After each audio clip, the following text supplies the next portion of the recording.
Alright, so yesterday's video was part of a series on occupational oppression and subversion.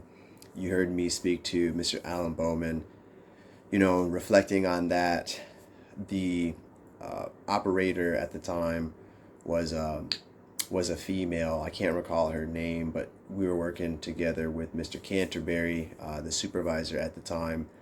I explained the whole scenario, and I had never seen any of the straps get stuck, but I've had issues in the past, even at Richmond Ambulance, where the vehicle service technicians who are responsible for restocking, what they would do is they would make sure that they would put items along the cabinet so that when I opened it, those items would fall out.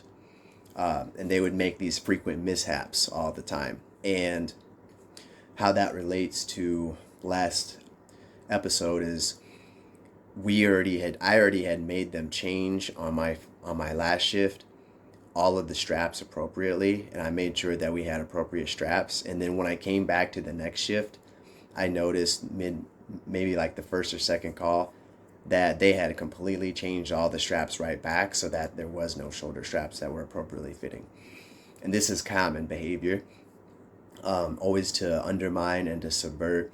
Just like when Mr. Canterberry told me that when I decided that I was going to bring the jump bag and consider the suction, he tells me that he doesn't use it, but he's trying to tell me that I'm in training, right? I'm supposed to. And this is a frequent deal that I go through, and we're going to post a video about Regional Paramedics Services, and we're going to go through the same thing about how I was abused by Mr. John Prater and the HR Miss Caraway. So going back to the last occupational conspiracy video, regarding Mr. Alan Bowman, I believe is part 4. The call in which this patient came undone, it was just a complete debacle, because not only was that one event in that call, but it was Mr. Canterberry trying to deflect my autonomy about bringing the jump bag. It was a firefighter deflecting my autonomy to inquire about airway breathing circulation and getting oxygen during the resuscitation of diabetic shock, and him countering me. And they still didn't put any oxygen on this gentleman, and he had rails, okay, and crackles. And come to find out, by the time they got him to the ambulance, they still didn't put oxygen on him. And when he was loaded on that ambulance, they didn't have him buckled into the stretcher. So, and he had come from the apartment complex, which is a good, long, nice little walk. So anything, could have happened, tripped, fell, or whatever. Then when he's loaded onto the back of the ambulance, I have to buckle him into the stretcher because they didn't do it. And I didn't see any shoulder straps that were dangling or anything, because those shoulder straps always stayed tucked. But the excuse that was given to me by the female operator who loaded the patient was that maybe the straps got snagged. But I was always sitting behind by the captain's seat, and I had seen those straps all shift, and they were never dangling. They were always tucked right behind the back. And so what happened is finally this patient gets on my ambulance, or our ambulance, and I'm concerned about his airway and the monitor that should have been placed on him. And I put some oxygen on him tentatively, thinking that even though he has rails, maybe it's like 90 or something. But I turned a monitor on, and he's sat at 84%. Okay. And the pathophysiology behind this diabetic shock, his blood glucose was 25, according to the engine force medic. And when you're down and out for hours like that, because the situation was he was down, just went to sleep yesterday evening, and then they found him like this in the morning. So he had been hours, right, in this diabetic shock. And he started to develop this sympathetic catecholamine-induced pulmonary edema. Basically, it was his body fighting, and it started to give up. And so capillary permeability within the parietal pleural space had begun, and he was on his death going downhill, right? He was going downhill on his deathbed. So I thought it was an infection, but it wasn't. It was just a response secondary to the prolonged diabetic shock. Okay. Long story short, I started putting some diagnostics on him and oxygen, and he had T-wave inversion, PVCs. The second I put the non-rebreather on and gave it a couple minutes on 10 to 12, T-wave inversion was fixed.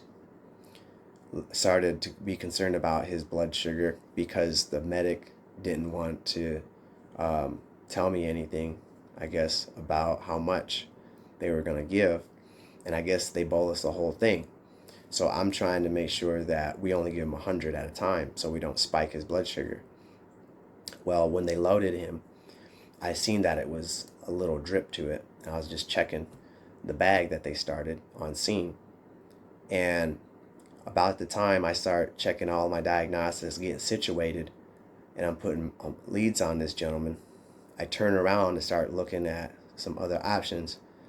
Next thing you know, as we're making transit through the parking lot, the patient comes undone from the bracket.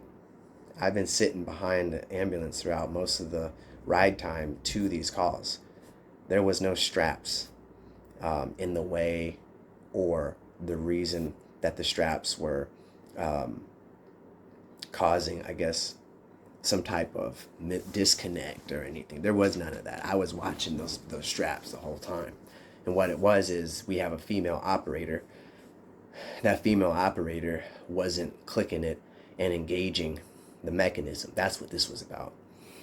Because I remember every call, every place we went on that particular day, there was no straps dangling or getting in the way of any mechanism. They were all tucked in the same spot, and they weren't excessively long either. So you heard me talk Mr. Alan Bowman, and I was just relaying what I was told by the female operator, what she thought. That's not what happened. It was just an excuse. And long story short, I'm going to tell this operator at this point that she needs to stop the ambulance. So you'll hear me on voice say, "Stop the ambulance, stop the ambulance." And because the patient at this point had come off the rack, he's on the stretcher, and the stretcher come off of the rack, the actual mechanism that locks the stretcher into the ambulance. So he's free floating. This stretcher, right, which is like 100 plus pounds, right, plus the patient is now rolling, free rolling in the back of this ambulance. Okay, while all this chaos is going on. Okay, so I've got this oxygen rolling on him. I'm trying to make sure that his heart's good to go, right? Because he's like throwing all this aberrancy and stuff. So, long story short, I say, "Stop the ambulance, stop the ambulance." By the time I had all of this stuff had transpired, right? Finally got settled in, got the guy locked in. She goes around, pushes him back in. And I believe I actually locked the patient in. I made sure to lock the patient in. And she stayed up front. And then I get back on, and the bag is gone. Right? The bag is gone. All the fluid. Okay? So this gentleman, blood sugar, the next time I take it, is now 234. Okay? Now, why is that a problem? Because back in the day, they would slam D50. The problem with doing that is when you slam D50 and you bolus all that, it's wear and tear on the myocytes, on the cardiomyocytes. It's a lot of oxidative stress. It creates inflammation. And so all of this subversion that was initiated based off of everybody saying and doing everything was that the patient suffered because he started throwing more PVCs. The hospital tried to divert me. Okay, when I called, they said they were on diversion. I told them the situation, and we went. And then they made sure this is not my truck. They didn't give me a checkoff sheet. They just said ride along, right? And we go through these oxygen bottles because I've got them on 10. And when we get to the ER, I have to cycle through like another D cylinder or two, because the rest of the D cylinders were only like, I don't know, I think it was like right at the red line, so maybe 400, maybe 400, and on every canister. And this is the supervisor's truck. Okay. Um, so all of this subversion, basically, starting from the moment that I got on scene, from telling me no, I don't do that here, and asking the firefighters about, you know, making sure that the patient's not hypoxic, maybe putting them on a monitor. All of this stuff just trickled down the line, and then having somebody not appropriately lock the stretcher in. It's just this perpetual. And then the supervisor goes after the call and drops me off at the station. This is Mr. Canterberry. Drops me off at the station, right? And just has me sit there. Another call comes through, and they just leave.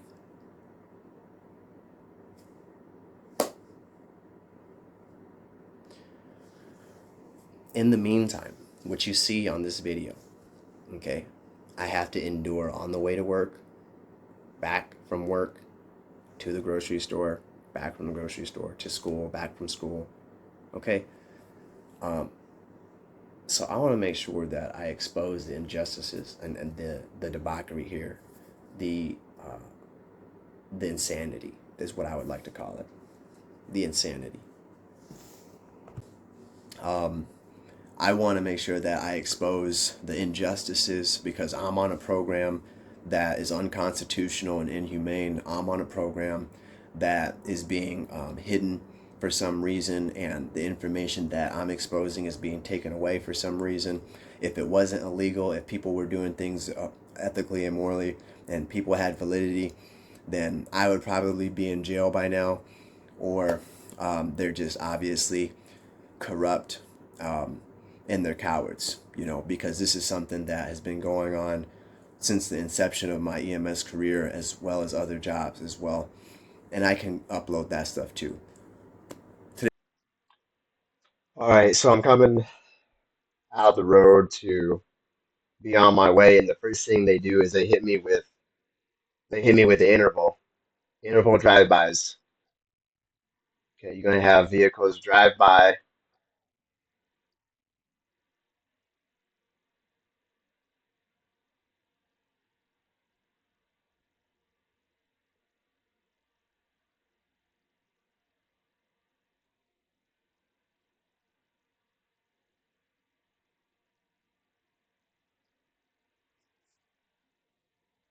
Okay, so they start with the colors. They start with the color harassment.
Okay, now appreciate the intersection.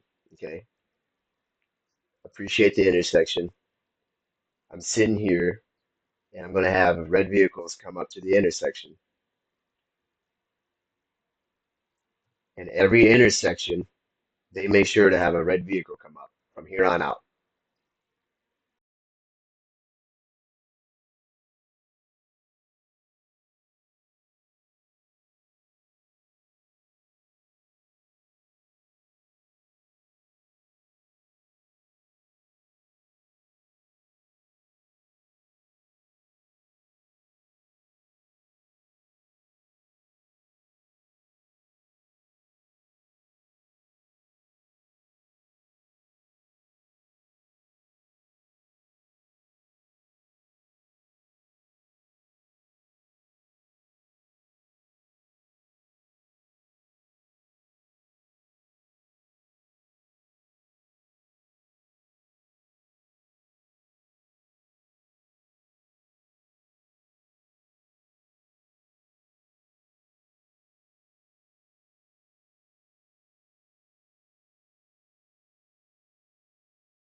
Okay, so basically, the entire video, they make sure to have a red vehicle in my visual field or meeting me at the intersection, every intersection, essentially, to abuse me. And this is what you deal with.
So basically, this interval abuse, it starts with them not having any red vehicles or anything drive around, and then you get to the first intersection, all of a sudden you're inundated with this interval abuse, and they're just doing like this interval training slash interval frequency abuse constantly, revolving these red vehicles around you at all times.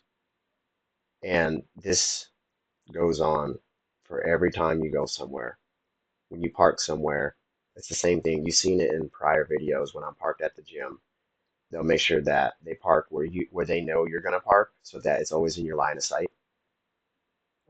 They'll have days where they won't even bring them around, and then they'll wait for you to come out. They'll wait like maybe 5 minutes into the drive, and then all of a sudden they'll just start inundating you